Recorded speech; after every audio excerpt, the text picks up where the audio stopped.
जम्मू कश्मीर में इलेक्शन है और इलेक्शन के बीच में बहुजन राजनीतिक पार्टियां किस तरीके से राजनीति में भाग ले रही हैं, ये खबरें अभी तक छुपी हुई थी। क्योंकि बहुजन राजनीति की रणनीति क्या है और बहुजन जो राजनीतिक पार्टियां हैं वो बहुजन राजनीति इस बार कैसे कर रही हैं, अपने उम्मीदवारों को कैसे उतार रही हैं, किन एजेंडों पर वो काम कर रही हैं, उनका मैनिफेस्टो क्या है और मैनिफेस्टो में क्या क्या बातें रखी गई हैं। जो बहुजन समाज पार्टी की अगर हम बात करें तो अब किन किन सीटों से उन्होंने अपने उम्मीदवार उतारे हैं और क्या तैयारी है, ये सब जानने के लिए आज हम बीएसपी के ऑफिस में आए हुए हैं। उनके स्टेट के प्रधान दर्शन राणा हमारे साथ हैं। राणा साहब, बहुत बहुत स्वागत है हमारे प्रोग्राम में। धन्यवाद। मुझे एक चीज़ बताइए कि अभी तक कितने उम्मीदवारों के जो नाम हैं वो पब्लिक के सामने रख दिए गए हैं और कितने उम्मीदवार जो हैं वो इस इलेक्शन में भाग ले रहे हैं? संसार जी धन्यवाद। हमने जो पहले चरण की जो नॉमिनेशन थी वो उम्मीदवारों की कर दी गई है और उसमें जो हमारे अच्छे उम्मीदवार हैं, पढ़े लिखे हैं, और उसमें एक तो हमारा पीएचडी स्कॉलर है जी, जो हमारे उम्मीदवार हैं। और हम जो चुनाव वैली में जो फर्स्ट फेज़ का हमारा था उसमें अच्छी मजबूती के साथ बहुजन समाज पार्टी लड़ रही है और जो हमारे उम्मीदवार हैं, जितने भी कैंडिडेट हैं, हमारे बड़ी मेहनत से काम कर रहे हैं। एक चीज़ ये बताई जा रही है कि हर एक पार्टी अपनी मैनिफेस्टो पर चर्चा कर रही है, ये बता रही है कि हमारी मैनिफेस्टो में ये चीज़ें हैं। तो आपके मैनिफेस्टो में क्या है, क्या खास रहेगा जम्मू कश्मीर के लोगों के लिए? देखो, बहुजन समाज पार्टी का तो मैनिफेस्टो जो भारत का संविधान है वही मैनिफेस्टो है। उसमें जो भी आज तक जितनी भी देश में सरकारें रही, चाहे राज्य में सरकारें रही, किसी ने भी उस चीज़ को लागू नहीं किया। और बहुजन समाज पार्टी का ये प्रयास है कि जो संविधान में जो भी अधिकार, हक अधिकार दलितों को, पिछड़ों को दिए गए हैं, वो जितने भी अधिकार हैं उनको लागू किए जाए। और आज तक जम्मू कश्मीर में जितनी भी सरकारें रही हैं, हम चाहे अगर एनसी की बात करें, कांग्रेस की बात करें, बीजेपी की बात करें, तो जो हक अधिकार थे, जो SC ST OBC माइनॉरिटी के जो भी हक अधिकार थे वो सरकारों ने दिए नहीं दिए। तो अगर हम सत्ता में आते हैं तो जितने भी हक अधिकार है जो SC ST OBC के साथ साथ जो सर्व समाज के भी जो हक अधिकार है, जिनको जो वंचित रह गए, बहुजन समाज पार्टी उनको देगी। लेकिन मैनिफेस्टो जारी किया गया है पार्टी का? नहीं, मैंने आपको बताया कि जो हमारा मैनिफेस्टो है, जो भारत का संविधान है, वही हमारा उसी को मैनिफेस्टो मान के चल रहे हैं। हम उसी को मैनिफेस्टो मान के चलते हैं, क्योंकि उसमें मैनिफेस्टो, देखो, अगर राजनीतिक पार्टी मैनिफेस्टो जारी करती भी हैं लेकिन उसको इलेक्शन के बाद है वो लागू नहीं करती हैं। वो खाली मैनिफेस्टो कागजों तक रह जाता है, उसको इम्प्लीमेंट नहीं की जाता है जी। लेकिन जो राजनीतिक पार्टियां वादे कर रही हैं, आपका भी तो कोई नारा होगा कि हम ये करेंगे या कुछ करेंगे। स्टेटहुड को लेके जो स्थानीय पार्टियां हैं वो बात कर रही हैं, आपका स्टेटहुड को लेकर के, 370 को लेकर के क्या स्टैंड है? देखो, स्टेटहुड की अगर आप बात करें तो स्टेटहुड जो केंद्र सरकार ने किया था उसके लिए अगर यूटी बनाया तो उसके लिए केंद्र सरकार को जो जितने भी नियम थे यूटी के वो लागू करने चाहिए थे। उस ST को उनकी रिजर्वेशन मिलनी चाहिए, OBC को 27% मिलनी चाहिए और SC की जो 15% मिलनी चाहिए थी जो यूटी में लागू है। लेकिन केंद्र सरकार ने 370 हटाने के बाद भी इन चीज़ों को लागू नहीं किया। तो इसलिए हम चाहते हैं कि इसको जम्मू कश्मीर को फिर से राज्य का दर्जा सरकार जो जल्दी से जल्दी। लेकिन मायावती जी ने उनके पक्ष में वोट किया था कि धारा 370 जो है उसे निरस्त किया जाए, ख़त्म किया जाए। नहीं, बहन जी ने जो, माननीय बहन जी ने जो उसमें सपोर्ट किया था वो बात सत्य है। लेकिन बहन जी ने सपोर्ट इसलिए किया कि जो हमारे SC ST OBC के जो हक अधिकार थे, जैसे OBC की 27% रिजर्वेशन थी लागू करनी थी, वो ना केंद्र सरकार ने की और ना जम्मू कश्मीर सरकार ने की है। SC को जो रिजर्वेशन थी वो 15% चाहिए थी, वो नहीं दी गई है। और जो ST की अगर रिजर्वेशन की बात करो तो वो 12% थी, वो भी नहीं दी गई है। मतलब कि हमने बहुजन समाज पार्टी ने, आदरणीय बहन जी ने सपोर्ट इसलिए की थी ताकि हमारे जो हक अधिकार है वो हमारे समाज को मिले, लेकिन वो केंद्र सरकार ने उनको अभी तक लागू नहीं किया। क्या मायावती जी जम्मू कश्मीर आने वाली हैं? ऐसा अटकलें लगाई जा रही हैं, चर्चा है मार्केट में कि बहन जी जम्मू कश्मीर आएंगी इस बार काफ़ी समय के बाद।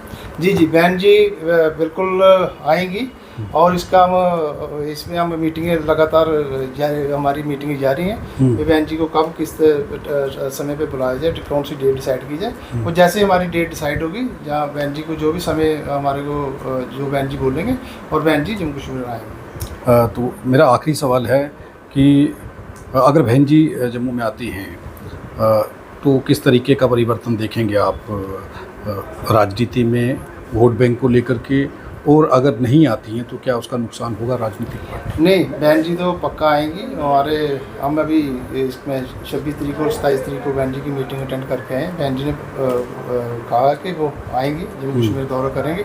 और अगर बहन जी आ जाती हैं जम्मू कश्मीर में, तो अभी जो जितनी भी पार्टियां अपना दावा पेश कर रही हैं भी हम सरकार बनाएंगे, हम सबसे ज़्यादा विधायक लेंगे, तो मुझे लगता है कि अगर बहन जी आ जाती हैं तो हम बिल्कुल सत्ता के ऊपर होंगे। सत्ता हमारे हाथ में जम्मू कश्मीर की होगी। आपको लगता है कि मतलब आपकी सरकार बनेगी? हाँ जी, हाँ, बीएसपी की? बीएसपी की। क्यों लोग आज अगर हम जिस भी फील्ड में जा रहे हैं तो बीजेपी और कांग्रेस के लोग एंटी हैं, ये बिल्कुल साफ हो चुका है। क्योंकि उनको काफ़ी लंबे समय तक जो लोगों ने देखा है, अगर SC ST OBC बात करो तो सभी लोगों ने इनको देखा है। और बहुजन समाज पार्टी जो SC ST OBC को लेके चल रही है और उनके हक अधिकारों की लड़ाई जो आदरणीय बहन जी पूरे देश में लड़ रही हैं। अगर आप अभी इसकी रिजर्वेशन की बात करो जो माननीय सुप्रीम कोर्ट द्वारा क्रीमी लेयर को लेकर के जो जजमेंट दी गई है, उसमें जो स्टेटों को अधिकार दिए गए हैं, तो उसमें जो बहन जी ने सबसे पहले जो उसके लिए बहन जी पूरे देश में सबसे पहले जो बहन जी ने अपनी बात रखी है और सरकार के दबाव बनाया, सरकार पे भी इस बात पे दबाव बनाया। तो आपको क्या लगता है कि अगर आप कह रहे हैं कि आपकी सरकार बन सकती है, कि बीएसपी की सरकार बन सकती है, ये आप कह रहे हैं, लेकिन एक सवाल ये है कि आप किसी भी जगह पर कल्यूशन नहीं करेंगे किसी भी पार्टी के साथ। ये चीज़ भी कही गई है कि हम किसी के साथ कल्यूशन नहीं करेंगे, लेकिन कश्मीर में तो आप इलेक्शन नहीं लड़ रहे हैं। देखिए, हमारा कल्यूशन में कोई ऐसी कोई बात नहीं थी भी हम कल्यूशन नहीं करेंगे। लेकिन जिस पार्टी का हम कांग्रेस और बीजेपी से बिल्कुल दूरियां बनाए हुए हैं, लेकिन अगर कोई पार्टी रीजनल पार्टी भी अगर कांग्रेस या बीजेपी के साथ जाती है तो हम उनके साथ नहीं जाएंगे। मतलब स्थानीय पार्टी के साथ आपका समझौता हो सकता है, लेकिन बनस्पत के वो किसी कांग्रेस या बीजेपी के साथ हमारी दूरी है। और अगर जो पार्टी उनके साथ जाएगी हम उनके साथ नहीं जाएंगे। जी, मेरे साथ एडवोकेट शशि भूषण जी हैं, जनरल सेक्रेटरी हैं बहुजन समाज पार्टी के, उनसे भी हम बात कर लेते हैं। आपको क्या लग रहा है सर कि क्या कर पाएंगे इस बार, क्या तैयारियां हैं और ग्राउंड पर क्या हवा चल रही है? लोग ये चर्चाएं कर रहे हैं कि आज़ाद समाज पार्टी जो है वो अब जम्मू कश्मीर में बढ़िया काम कर रही है, लोग उसकी ओर जा रहे हैं, आपकी पार्टी से किनारा कर रहे हैं। नौशाद जी, पहले तो आपको जय भीम। आप हमारे ऑफिस में आए हैं, आपका अभिवादन है। देखिए संसार जी, जब इलेक्शन आते हैं तो अटकलें बहुत सारी लगती हैं, पर अटकलें ही रह जाती हैं और ग्राउंड पे जिन्होंने काम किया था वो दिखता है। हम उनको शुभकामनाएं देते हैं, मंगलमय के लिए उनको कहते हैं कि वो आएँ ग्राउंड में काम करें। लेकिन एक चीज़ मैं बताता हूँ कि जो बाप होता है वो बाप ही होता है, ये मैं अच्छे से बताना चाहता हूँ। बाकी जो चीज़ ग्राउंड में जब बसपा जो काम कर रही है वो आज से काम नहीं कर रही है। बसपा एक जो है एक मिशन के लिए काम कर रही है। बसपा इसलिए काम नहीं करती कि सिर्फ उसको एक शक्ति प्रदर्शन करना है। बसपा इसलिए काम भी नहीं करती है कि उसको सरकार ही बनानी है। वो दलितों के लिए, वो आदिवासियों के लिए, वो पिछड़ों के लिए काम करती है। आज जो हालात बन चुके हैं वो सबको दिख रहे हैं कि जिस ढंग से कांग्रेस ने हमारे लोगों को, आदिवासियों को, दलितों को, पिछड़ों को यूज़ किया है, वो आपके सामने है और लोग जान चुके हैं कि ये क्या हुआ उनके साथ। क्योंकि वो लोग जो संविधान की बुक लेके दिखा रहे थे, आज पार्लियामेंट में बैठे हैं, आज उन लोगों ने हमारी बहन जी के सिवाय कोई बात जो है हमारे लोगों के लिए नहीं उठाई है। तो ये जग उजागर हो चुकी है कि ये कांग्रेस और आज जो प्रशासन में बैठी हुई गवर्नमेंट है, इन्होंने क्या किया है। ये सिर्फ बाबा साहब के आगे झुकते हैं लेकिन उस संविधान को मानते नहीं हैं। मतलब बाबा साहब के नाम पे राजनीति हो रही है। बिल्कुल, संविधान के नाम पे राजनीति। आज जो 100 का आंकड़ा कांग्रेस ने पार किया है, ये हमारे लोगों को ये बताया गया कि संविधान बचा रहे हैं। अरे अगर संविधान बचा रहे थे तो क्यों नहीं इन्होंने पार्लियामेंट में जाकर इसका जो है बिल पास किया? और क्यों ना जो आज कह रहे हैं कि हम पार्लियामेंट में अपोजिशन में बैठे हैं वो संविधान की दुहाई देते रहते हैं। तो अगर संविधान की दुहाई दे रहे हैं तो क्यों पार्लियामेंट में इस बात को नहीं उठाया गया? तो ये मैं आपको साफ कहता हूं कि हमारी पार्टी ना तो बीजेपी के साथ जाएगी ना कांग्रेस के साथ जाएगी, और जहां ये दो दल जुड़े होंगे वहां बसपा कभी भी इनके साथ खड़ी नहीं दिखेगी। आपको क्या लगता है इस बार कितनी सीटें निकाल लेंगे आप विधानसभा में? देखिए संसार जी, हम पिछले 5 दिनों से चनाब वैली में थे। हमने अपने जो नॉमिनेशन भरे हैं, आप सोशल मीडिया में देख लीजिए किस ढंग से हमारे साथी काम कर रहे हैं। हम सिर्फ दिखावा नहीं करते संसार जी, हम ग्राउंड पे काम करते हैं। हम पहाड़ों में घूम रहे थे, हमारे प्रधान जी जा रहे थे, हमारे वाइस प्रेसिडेंट वहाँ पे थे, हमारे स्टेट कोऑर्डिनेटर वहाँ पे थे, मैं खुद वहाँ पे था।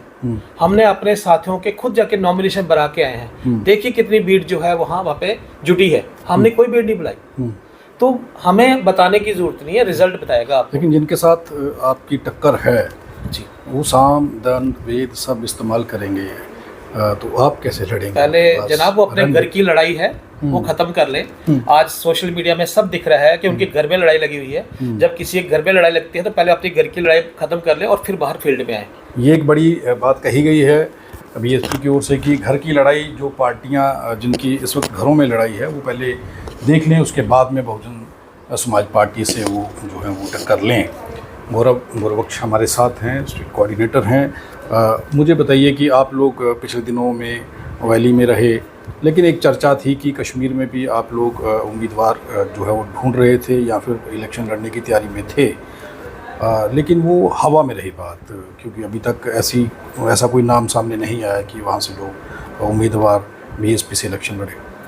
देखिए संसार जी, शुरू से ही हमारी बहन जी की डायरेक्शन थी कि हम जो है ज़्यादा जम्मू पे ही फोकस करें, क्योंकि आपको पता है पिछले दिनों हालात बहुत ख़राब थे यहाँ पे, मिलिटेंसी को लेकर, पथराव को लेकर। और जैसे ही एनडीए सरकार बनी उसके बाद कोविड वगैरह सब ये प्रोसीजर चला, और बहन जी की ये साफ इंस्ट्रक्शन थी कि आप जो है जम्मू पे फोकस कीजिए और जो अपने जम्मू के साथ सटे इलाके हैं वहाँ पे आप ध्यान दीजिए। तो उसी का बहन जी का ही हमें दिशा निर्देश था, तो हमने उन्हीं का मानते हुए हमने इन अपने चिनाब वैली जो हमारा जम्मू से पास ही है, तो श्रीनगर को छोड़कर हमने जो जितने भी हमारे इर्द गिर्द इलाके हैं उसके ऊपर हमने वर्कआउट किया है, और उसका हमें उम्मीद है कि आने वाले रिज़ल्ट के बाद हमें उसका फ़ायदा मिलेगा और हमारी जो पार्टी उभर कर बाहर आएगी। जी, चटगोत्रा साहब हमारे साथ हैं, वाइस प्रेसिडेंट हैं। चटगोत्रा साहब, ये चीज़ बताइए मुझे कि रणनीति क्या है? अब उम्मीदवार तो आ गए, इलेक्शन लड़ने की बात भी हो गई, चलिए कश्मीर से नहीं लड़ रहे हैं या क्या हालात हैं वो आपकी पार्टी के लोग बता रहे हैं। अब रणनीति क्या है? लड़ा कैसे जाएगा? वोट कैसे लिया जाएगा? लोगों को क्या कहा जाएगा? देखिए, कॉन्स्टिट्यूशन ठीक है, आपका मैनिफेस्टो है, लेकिन उसके बाद भी कुछ बातें होती हैं जो आम पब्लिक की ज़रूरतें हैं, जिन चीज़ों पर राजनीतिक पार्टियां राजनीति करती हैं। सर, सबसे पहले तो मैं ये कहूँगा कि सर्वसम्मति से हमारी पार्टी में ये चीज़ इलेक्शन जैसे अनाउंस हुई तो ये फैसला हुआ कि हमें किसी भी तरीके से अब जम्मू कश्मीर के अंदर, सरकार के अंदर हमने हिस्सेदारी करनी है। और माननीय राजा राम जी, माननीय करीमपुरी साहब लगातार जब से इलेक्शन अनाउंस हुई हैं, जहां ऑफिस में बैठे हुए हैं जम्मू कश्मीर के अंदर ही हमारे साथ काम कर रहे हैं, और बड़ी ज़बरदस्त रणनीति के साथ बहुजन समाज पार्टी इस बार इलेक्शन लड़ेगी। क्या रणनीति है? रणनीति बेसिकली हमारे जो मेन मुद्दे रहेंगे, एक तो जैसे अभी अध्यक्ष जी ने बताया आपको कि एक स्टेट हुड का था। देखिए, इसमें दो चीज़ें चलती हैं, एक स्टेट हुड है, 370 है। 370 के फेवर में तो हम थे नहीं पहले भी, लेकिन 370 क्योंकि बहन जी का आदेश था, क्योंकि उन्होंने कॉन्स्टिट्यूशनली अगर बाबा साहब की हम बात करते हैं तो उन्होंने क्लियर बोला था कि 370 जो है ये चीज़ें जो आपके सामने सारी चीज़ें हैं, तो 370 के साथ साथ इन्होंने स्टेट भी वापस कर ली। उसके साथ 370 का तो कंसर्न नहीं था ना, स्टेट हुड की मांग तो हमारी रहेगी, 370 रहे ना रहे, लेकिन स्टेट हुड तो रहेगा, ये मुद्दा तो हमारा रहेगा। इसके साथ साथ सबसे बड़ा जो मुद्दा जो है वो इस समय चल के आ रहा है, जो जजमेंट आई है माननीय सुप्रीम कोर्ट से, उसको लेके हम लोगों के बीच में जाएंगे, चर्चा करेंगे इस बात के, उनके साथ बैठ के लोगों के साथ, और काफ़ी सारे बुद्धिजीवी इस चीज़ को आप समझे हैं। आपको लगता है कि अब समय है चर्चा करने का इन चीज़ों का? सर, ये आज का जो ज़माना है हाईटेक ज़माना है, और वो लोग हर चीज़ देख रहे हैं, बारीकी से देख रहे हैं। बहन जी का जिस तरह से इस चीज़ पे आगे आना, बाबा साहब डॉक्टर भीमराव अम्बेडकर और मान्यवर काशीराम साहब की तस्वीरें लगा लगा के लोगों ने सिर्फ नाम लूटा है, अपने नाम बनाए हैं। लेकिन आपकी पार्टी तो मान्यवर काशीराम साहब की लगाया हुआ पौधा है, मुहिम है, बाबा साहब का मिशन है, बहन जी का मिशन है, लेकिन आप को तो लोग जानते हैं, ये पता था, फिर आपकी विचार जो हैं उनका फ़ायदा दूसरी राजनीतिक पार्टियां ले रही हैं, आपको क्यों नहीं मिल रहा? देखिए, कुछ चीज़ें जो होती हैं ना, वो डिसिप्लिन में रह के, हमें पार्टी के अंदर सबसे बड़ी जो चीज़ सिखाई जाती है वो डिसिप्लिन से।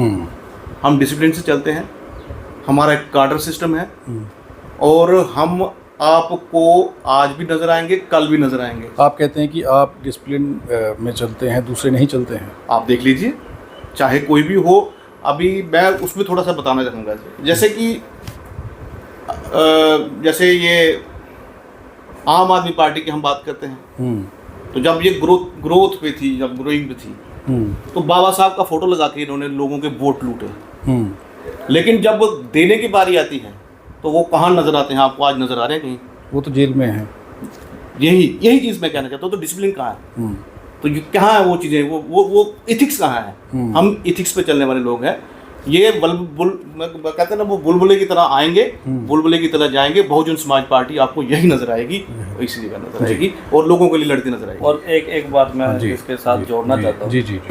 डिसिप्लिन की आप बात कर रहे हैं, हमारी पार्टी में आपने यहाँ पर आए हैं, ऑफिस में आए हैं, आप शाम को भी आए थे, सुबह भी आए हैं, आपने देखा यहाँ पे बिल्कुल डिसिप्लिन काम हो रहा है। हम जिसको भी, हमारे माननीय राजा राम साहब यहाँ के इंचार्ज और प्रेमपुरी साहब, जो कैंडिडेट हमारे पास आ रहे हैं, हम अपने जो वर्कर्स हैं, जो पार्टी के हमारे ऑलरेडी हमारी कॉन्स्टिट्यूंसियों में काम कर रहे हैं, हमें उनको भी साथ में लेके चलना है। और जो नए कैंडिडेट हमारे, आपको पता है जब इलेक्शन होती है तो बहुत सारे वहाँ से इधर होते हैं, इधर से उधर जाते हैं, तो बहुत सारे हैं। लेकिन आज तक हमारा ये इतिहास रहा है कि हमने पार्टी में इनडिसिप्लिन क्रिएट नहीं होने दिया। तो बसपा की ओर से ये कहा गया है कि बड़ी जल्द इलेक्शन के दौरान ही मायावती जी जम्मू कश्मीर में आ सकती हैं, और जिसका असर देखा जा सकता है कि बहुजन समाज मायावती जी को देखने के लिए, उनको सुनने के लिए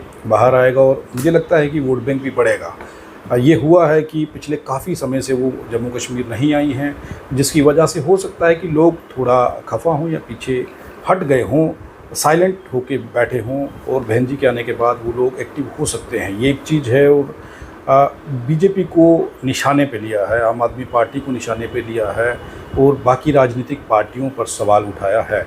उन्होंने ये कहा है कि दूसरी राजनीतिक पार्टियों ने संविधान का, बाबा साहब के फ़ोटो का इस्तेमाल किया है, लेकिन वो कभी भी संविधान के हक़ में नहीं थे। बाबा साहब के विचारों के साथ उनके विचार नहीं मिलते।